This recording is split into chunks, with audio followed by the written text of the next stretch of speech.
So, this example, we're going to kind of today, at least with the polynomials and even with some of the rational ones we do, kind of forego the factoring. I'm gonna make the broad assumption that we can factor these things with 100% accuracy. Okay, because that's kind of a preliminary prerequisite concept to get to the point of what we're trying to focus on with how to find these solutions. What you need to do, so whenever you see one of these, you need to construct it, rewrite it algebraically so that one side is 0. Okay, so we've already done that. Moving everything over to the left-hand side, and then factor. So that's maybe already been done here for us. Okay, the sign chart portion then says create a number line, and on that number line you're going to put all your zeros. Okay, and your zeros come from any factor that you have on the left-hand side here. So if I look at 2x minus 4, okay, the 0 that comes from that is going to be 2, right? Okay, so I'll find 2 on my number line. And it actually, let's just find the zeros first. So there's going to be a 0 of 2 here. There's going to be a 0 of, negative 4 there, 6 there, and then, negative 3 here. Might be a good idea before you create your number line to find all the zeros first so that you don't have, put negative 3 here and then basically cut your number line in half for everything else. Just so it's not everything's just jammed together. You can space these now a little bit better. So my smallest negative value would be negative 4. Then I've got negative 3. And then 2 and 6. So 2 and 6. Just so I can give myself a little bit better spacing on my number line. Not a huge deal, but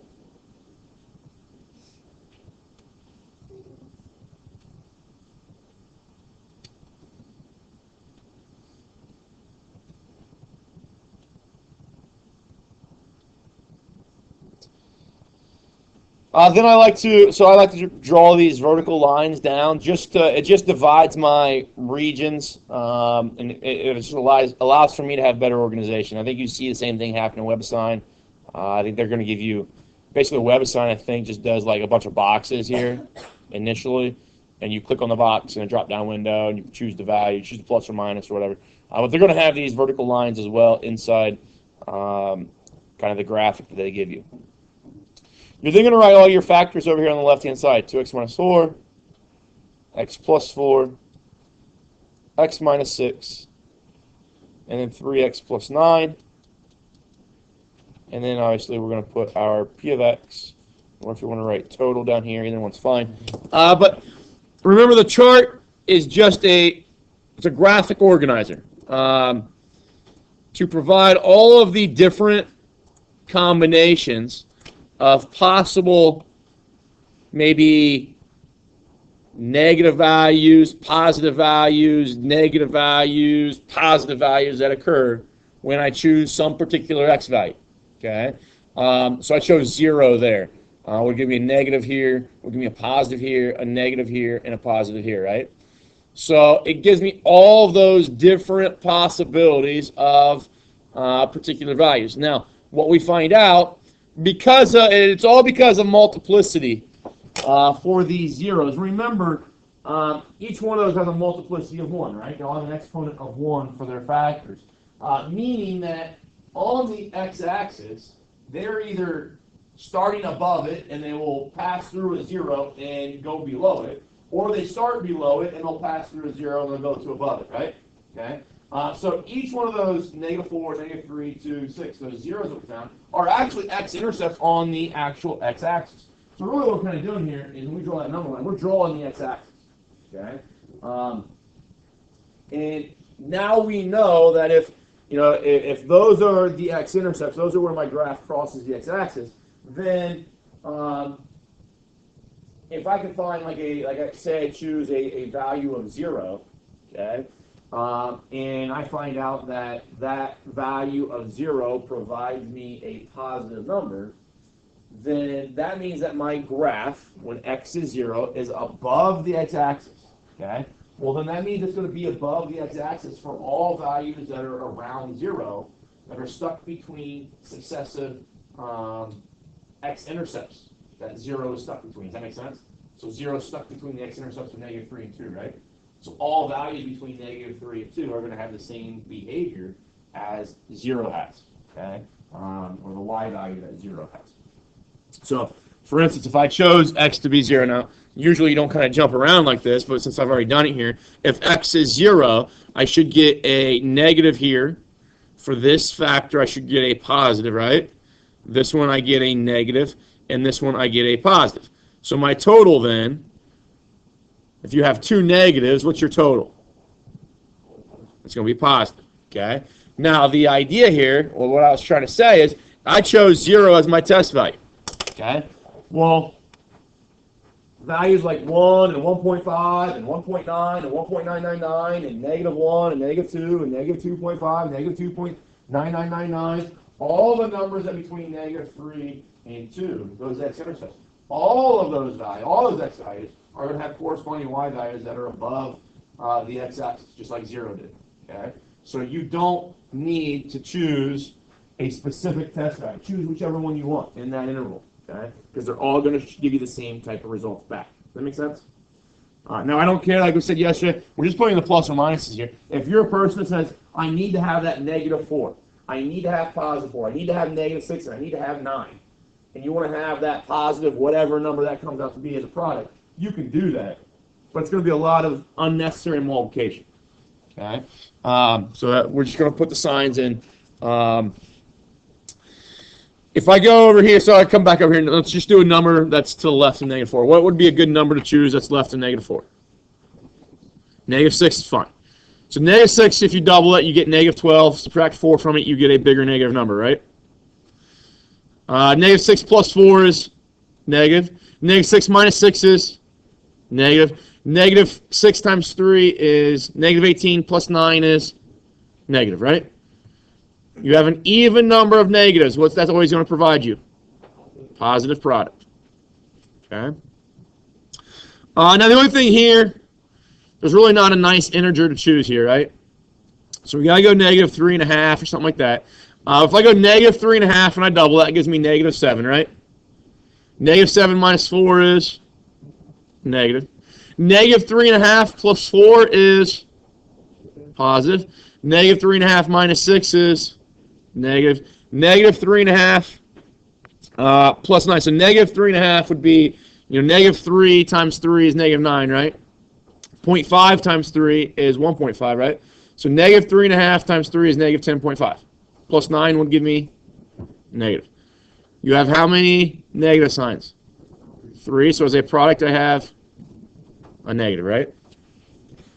Remember, as the one thing that matters, and this is algebra 1, even 7th or 8th grade math, the number of negative signs, the number of negative factors, it's what's ultimately changing the sign of your P of x, right?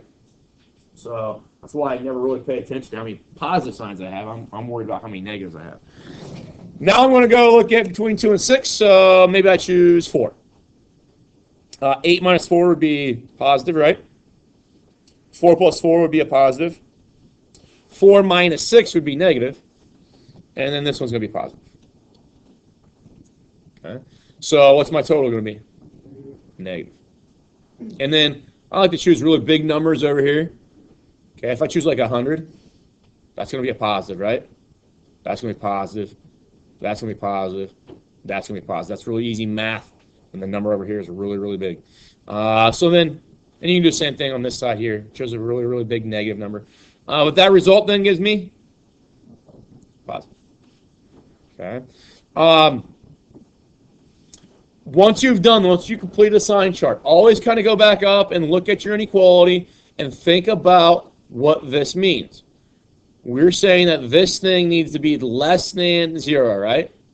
If I say less than 0, what kind of numbers are those? Negative, right? So we're looking for negative. Now it's less than, okay? So this is a word that we use is exclusive, meaning we are not going to use brackets. We're going to use parentheses when we do this. Does that make sense, everyone? We do not include where we are 0. Something, and I haven't talked about this with anybody, any class yet. Let's say that it's going to look stupid here if I do this, but see if it works. Let's see here, flip. Obviously, you can't read it, right? But let's say this right-hand side you could read. It was the normal way. But I had 0 on the left first, right? That's saying 0 is greater than my polynomial, right? I think the best thing for you guys to do when you're doing these things, because I'm not sure where you may set up your 0. It might be on the left-hand side. Your 0 might be on the right-hand side.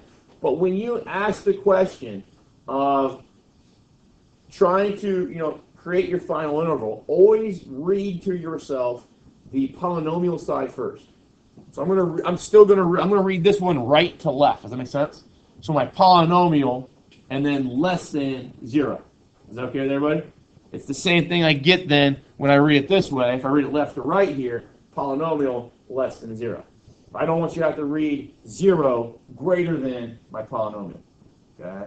I think that's, for some of us, thinking backwards that way might be problematic. So always put your polynomial first when you're reading to yourself to figure out where your intervals need to come from.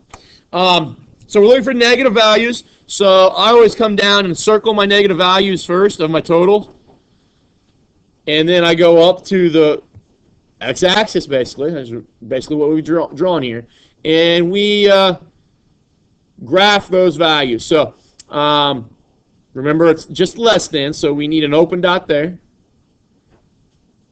And then we'll include all these values in between, and then an open dot at -3. So we are shading in all those values. Those are all x values that will create a true statement up here.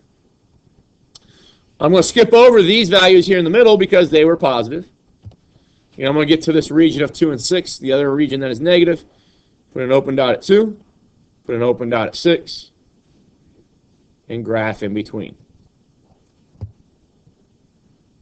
Now, writing this in interval notation then, this is the reason I like to graph it this way, because visually now, interval notation should be pretty easy. Open dot means parenthesis. First number is -4. Second number is -3. Open dot means parenthesis. Over here, same concept. First number is 2. Open dot is a parenthesis. Last number is 6. Open dot is parenthesis. And when I have multiple intervals, what do I always do with those? I'm going to union them. And there's my solution. -4 to -3 union 2 to 6. Now, you may be a person that likes Desmos, but I prefer GeoGebra in this because kind of show you why. Let me kind of clean things up here. We'll just, no, I don't want to do that, cancel.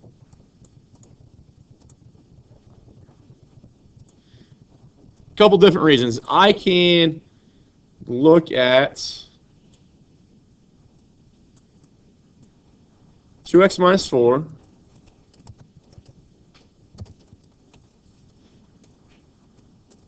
x plus 4. What was the next factor? Is x minus 2 or x minus 6? X minus 6, and then 3x plus 9. And I can graph this, and this is exactly what you would do on your TI-83 or 84 if you're using those. You would type this into Y1. Okay, go to your graph, and you're going to get this graph, and you might have to zoom out, and you see that my window needs to be changed a little bit, right? And that might be kind of a trial and error type thing that you use on your calculator. But I just want to kind of show you some of the things I like about GeoGebra here is because I can quickly change my window. Just right-click, go down to where it says x-axis, y-axis. I can change the scale. So maybe I want my y-axis to be in a 1 to 100 ratio. So my x-axis stays intervals of 1, but now you see my x-axis jumps by intervals of 100, right? And I zoom out a little bit, and now that does produce a good view screen for my curve, right? And that's probably a lot quicker to do than what it is on my TI-83 or 84. Okay? But if I look at that, our question was, when is this thing less than 0, right? Well, do we see the relationship that it's less than 0 between -4 and -3? It's below the x-axis there, right? Is it below the x-axis between 2 and 6? And those are the two intervals we found, right? Okay. Now, you would find the same exact thing if you use Desmos, but I don't know if Desmos will do this. I don't know if it will, if I delete that and I actually type in less than 0 and hit enter, what happened? Oh, I know what happened. I got to go to standard view. I got to go back to this. And you see those solid lines, right? Are those solid lines providing you an interval between -4 and -3 that we found algebraically? Is it finding you an interval between 2 and 6 that we found algebraically? Yes. Okay. Now, not saying, Zach, that when you get in your homework tonight, just to type all those into GeoGebra right away and get the answers done and get that assignment completed in 5 minutes, right? Because that is not going to help you later this week. Okay? We need to do it by hand, need to show work, that kind of stuff. But it's there to help you recognize and realize that your work is accurate. Okay. So let's do another one. Does Desmos do that, Vince? No, I can see and does not. Huh. I win. I'm sure that is a much more well-written program. Overall architect.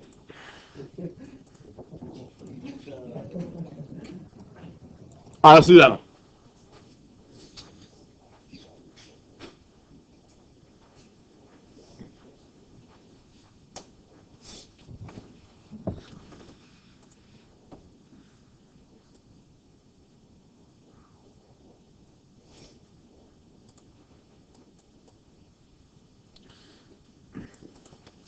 What you notice about this one being kind of different than any ones we've done so far is that there's multiplicities here, right? You've got a factor that shows up 3 times, you got another factor that shows up 4 times, and then a factor that obviously shows up 1 time.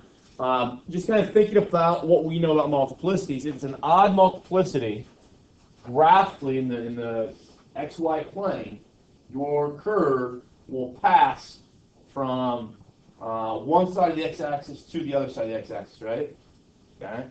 So kind of the intermediate value theorem there is saying that if I look at the 0 of 6 here, on the left-hand side of 6, you may have a positive y value, but on the right-hand side, you're going to have a negative y value. Or vice versa. On the left-hand side, you might have a negative y value, but on the right-hand side, you're going to have a positive y value, right? That's what the odd multiplicity tells you. It also tells me the same thing at -2, because there's an odd multiplicity there. But if I look at x plus 1 to the 4th, what does anything with an even multiplicity graphically do to the x-axis? Yeah, it just bumps it, right? Bumps it and goes up, so it's tangent to it, okay? So what that tells me then, that if I look at the 0 at -1, to the left of -1, if my y values are positive, what are my y values to the right of that -1? The same, right? They're still positive, okay? Or if to the left of -1, my y values are negative, then to the right of my -1, my y values are negative. Okay. So that's maybe something to think about as we construct this sign chart. And remember, that's what as we go through our sign charts, go back to this last one, that's what we're doing. Okay. These pluses and minuses, those are the signs of your y values, right? Okay. On the left-hand side and the right-hand side of these successive intercepts. So when I find these zeros over here, x minus 6, so I'll have a positive 6, I'll have a -1, and I'll have a -2, right? So I'll find those on my number line. -2 maybe there, -1 is maybe there, and positive 6 then there.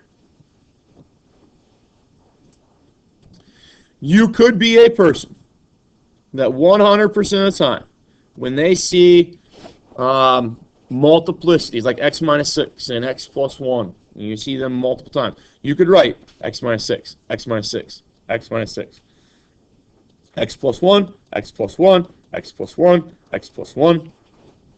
But hopefully you recognize that's kind of silly, because if I find x minus 6 is negative here, what's all three of them? Negative. And if I take three negatives and multiply them together, what do you get? Just a negative, right? Okay. So instead of writing them individually like this, write them as x minus 6 cubed. Write it as x plus 1 to the fourth. And write it as x plus 2 to the first. And then we'll write our total.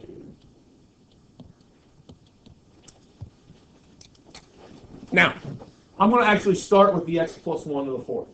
I think that one is really easy to deal with. Think about any number. Any possible number you ever want. Any x value. And you multiply it by itself 4 times. What are you going to get? You're going to get a positive number. No matter what, when you have even multiplicities, the entire row of factors here are positives. That's positive, that's positive, that's positive, and that's positive. Without even ever having to test anything, because we know that squaring something is always going to give you a positive number, right? Well, then when I have an even multiplicity that's bigger than 2, then I'm just basically squaring something multiple times, correct? Okay. So it's always going to be a positive result. Now, that being said, in the whole grand scheme of things, am I ever really worried about the plus signs when we come up in the sign chart? What am I worried about? What am I concerned about? The amount of negatives, right? Okay. So if you're a person that understands that and recognizes that idea, when you have even multiplicities, you don't even have to put them in your sign chart if you don't want to. Okay. So that red, yellow stuff there, if I left all that stuff out, I would get the exact same results if I incorporated it. Okay. So it might be something to kind of think about, especially when maybe your polynomials get multiple things that have maybe I had another 0 in there of like 5, and we had a multiplicity of 6 or something like that. I got a lot of stuff in there that I don't necessarily need to look at because I know it's always going to be a positive number there. So now we go through, and now with an odd multiplicity, positive numbers multiplied together 3 times is going to be positive, but a negative number multiplied 3 times could be a negative number, right? So there's distinction between these. I could have positives or negatives in these regions here, not just all negatives or not just all positives. So we got to check every region for an odd multiplicity. Okay. So when I choose, like, let's say, I don't know, negative 10. What's negative 10 minus 6? Negative 16. You cube that, you get a negative number. Okay. Negative 10 plus 2 is going to be another negative number, right? Did this positive impact the number of negatives we had? No, that thing did not matter. Okay. So 2 negatives gives me a positive total. Okay. I'm going to try then a number in here now. Negative 1.5 would probably be maybe the best choice. But negative 1.5 minus 6 is still just a bigger negative number, right? Bigger negative number cubed is still negative. Negative 1/2 plus 2, that's going to be a positive number, right? Positive number raised to the first power, obviously positive number. Now, how many negatives do you have? You have 1, so negative. Okay. And now here's the thing. Remember, negative 2 was an odd multiplicity, right? So what we're saying is that if this is my x-axis, my y values on the left-hand side of negative 2 are up here, and they're going to come down through negative 2. Does that make sense, everybody? Now they're going to have to kind of bend back up to go through negative 1, right? Okay. But let's see what happens when they when we start finding these values. If I take negative, or let's just 0 is a good number, right? 0 minus 6 is negative 6 cubed is negative, right? 0 plus 2 is positive, though, right? So what's my total here? Negative. So we have to touch that 0, but then what happens? It stays below the x-axis, right? Okay. So my y values in 2 consecutive regions are negative when I had that multiplicity that provided that tangent idea. Okay.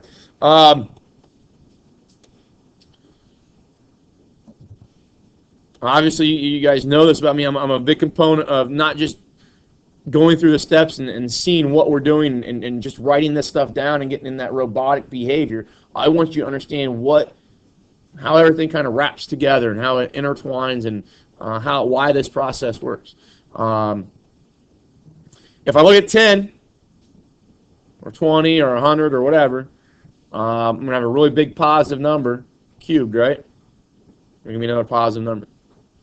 I'm going to have a really big positive number plus 2, right? So going to be positive. So what's my total there going to be? Positive. Okay. Now, once we have that, we're looking for less than or equal to 0, right? So negative values, but we can be, in this case, inclusive. Meaning, because of the equality sign, meaning we're going to use those brackets if it's not infinity that we're talking about. Okay.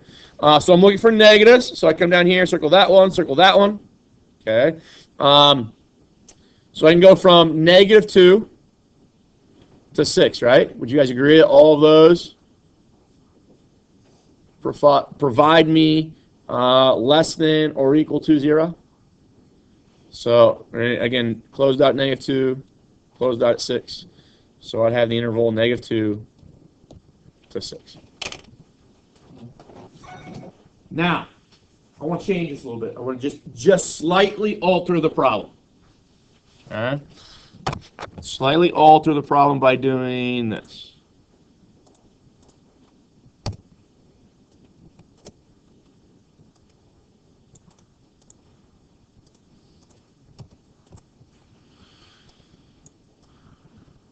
If I do that, okay, looking at that bottom one, the zeros stay the same, right? The multiplicities stay the same. So the signs stay the same, and so my totals stay the same, right?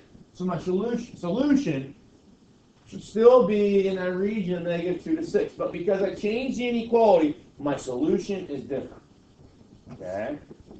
My solution is different because less than 0 does not allow me to use a couple points here. If it's less than 0, it means negative, right? But this value here, what was this? -2, and I had -1 there, okay? So, less than 0, if I plug -2, and that gives me equal to 0, right? So I need to put an open dot there. Same thing at 6. I need to put an open dot there. I don't want to include 6, because if I include 6, that's going to give me a 0 times a bunch of stuff here. It's 0 on the left-hand side, less than 0, and that's a false statement, right? 0 is not less than 0. And there's also this guy right there that I've got to kick out. Okay, because if I choose -1, I get, again, plugged in here, I get 0 is less than 0, and that's a false statement. So, the solution for this one here was -2 to 6, inclusive, but this one is -2 to -1, union -1 to 6, because that's exclusive. We're kicking something out, right? We're kicking out the values that provided me 0 is less than 0, providing me that statement, which we know is obviously false. Okay. So just be careful if that is, the work is the same to come up with the answer, but then the way we interpret that work is different when it's a less than or equal to sign compared to just a less than sign. Is that doable? All right, let's do one more. You guys want to do which one of those bottom ones you want to do? First one or second one? Second one? You want to do the harder one? Yeah. You guys are awesome.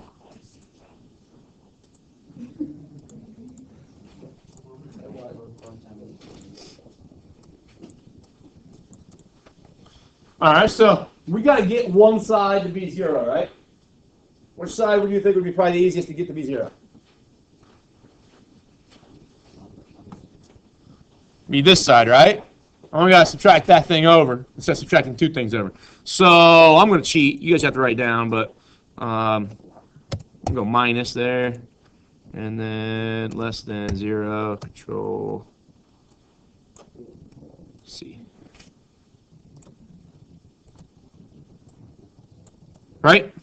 That work? Okay. Now we can only do these. So what we've got here is a lot of rational functions being added together. We cannot do our sign chart until they are one ratio. Okay?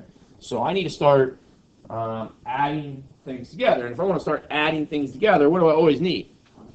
Common denominator. So that common denominator is going to be everything we see here, right? All right. So x, and I'm not going to multiply the common denominators out in the bottom because those are going to be nice factors for me, right? So this is kind of the way, I'm not saying this is the right way to do it, but this is the way I do it. I just rewrite each fraction so that it has that common denominator.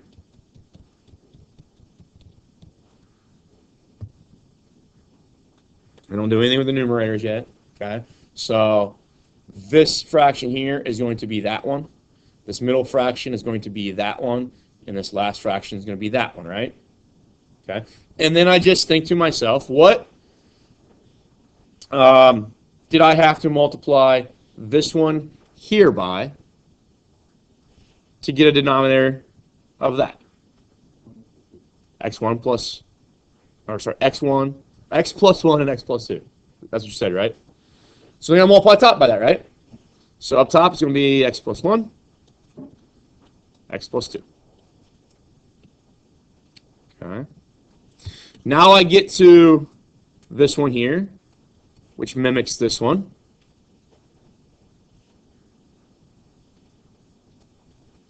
And that one I had to multiply the bottom by x and x plus 2, right? So we're going to do the same thing up top, x and x plus 2.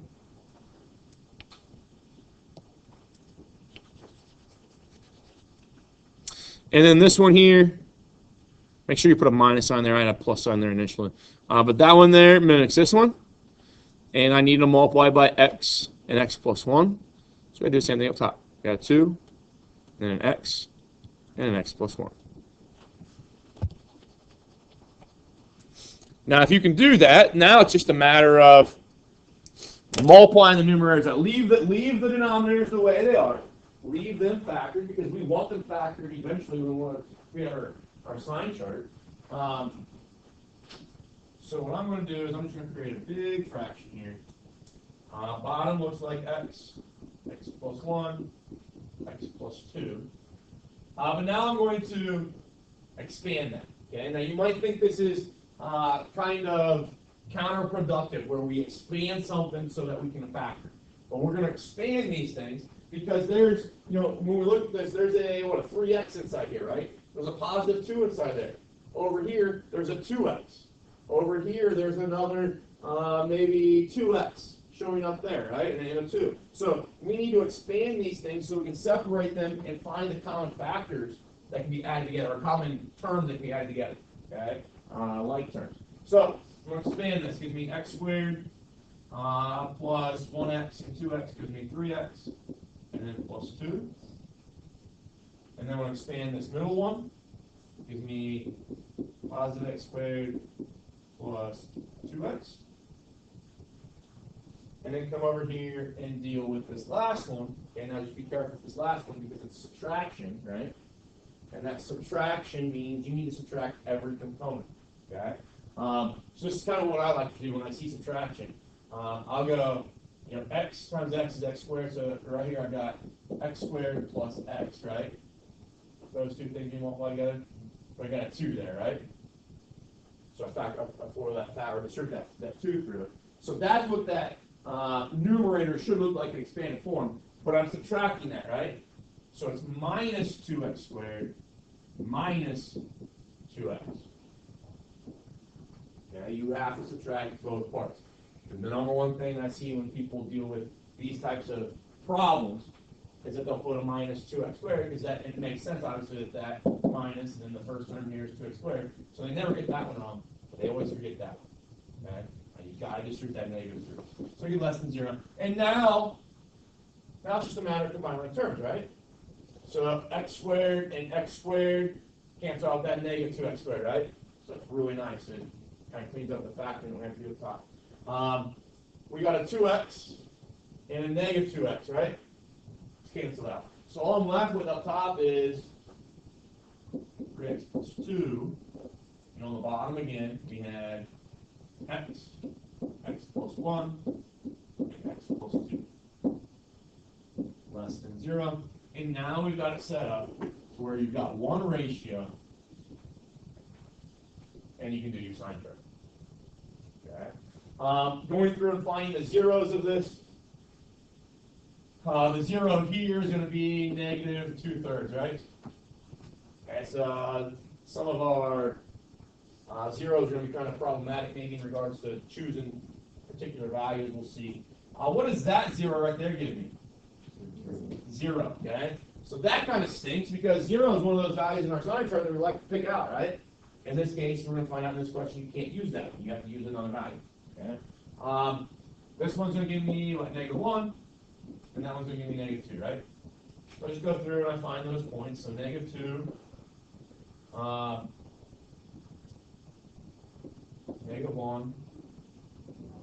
-2/3, and then we've got 0, right? Those are all our factors. Or zeros, sorry.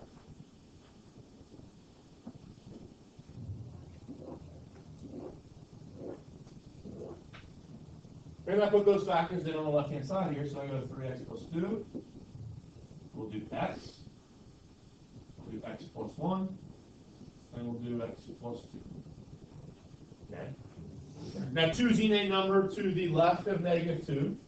So maybe -10. -10 times 3. -30 plus 2 is negative, right?